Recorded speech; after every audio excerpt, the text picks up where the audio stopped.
Head நீங்க ஒரு 100, நான் ஒரு 100, 2 பேர் பங்குக்கு 2 பேர் பங்கு அடிச்சோம் வச்சுக்கோங்க, 200 வரும். நம்ம ஜெயிச்சு கொடுத்துடலாம், அக்கா ஹாப்பி ஆயிடுவாங்க. யாருக்கு against match? Mumbai Indians. Mumbai Indians. சரி ஓகே, பாப்போம் என்ன பண்றதுன்ட்டு. விளையாடுங்க. ஓகே. அத்தா எங்க இருக்காரு? அத்தா எங்க இருக்காரு? அத்தா அத்தா மிஸ்டர் ஹெட், என்ன இது? பராக பார்த்து பால விட்டுட்டீங்க.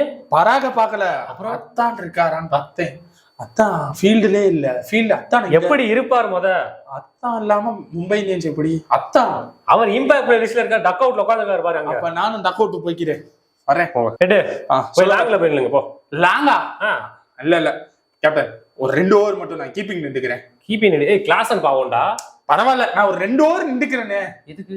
அத்தான் பேட்டிங் ஆட வருவாரு. அத்தான் பக்கத்துல இருந்து ரசிச்சா நல்லா இருக்குங்களா? அத்தான் லாங்கி போ. நான் என்ன கேப்டன், நான் வேணா பவுலிங் போடவா அத்தானுக்கு? ஏன் 6 பால் 8 6 கொடுக்க? நீ அத்தான் அடிக்கட்டும். அத்தான் அடிக்கட்டும், நீ போய் உட்காரு, நான் சப்ஸ்டிட்யூட் பிளேயர் வச்சுக்கிறேன். சரி ஓகே. ஏன்டா கேட்ச விட்ட? கடைசி கேட்ச அத்தான் கேட்ச பிடிச்சேன். என் கையும் மனசு வரல வேற ஆள் கேட்ச பிடிக்கிறதுக்கு. இதுனா என் கை அத்தான் கேட்ச பிடிச்சதுன்னு இருக்கும், அதனாலதான் பிடிக்கல. என்னதான் இருந்தாலும் அத்தான். அவ்வளவுதான், நம்ம கப்பும் பிடிக்கல. இனிமே போ. அத்தானை பிடிச்சிட்டு கப்பை பிடிக்கிறது முக்கியமா?